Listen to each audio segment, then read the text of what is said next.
Tawagin mo si kuya. Huh? Tawagin mo si kuya. Pagaling na nandiyan eh. Tita, Ah, may nangyari kay Kyle. ay, Di ko naman, ang tawag dito, di ko naman masabi agad dahil ano siya, parang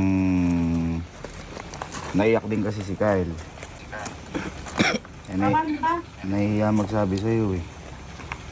Paano ko yan? Hindi si Kyle kasi ano, may bagong sasakyan. Ang hirap. Ay! Namo! Gago!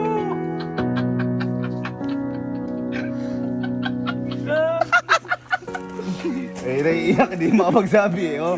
Ere.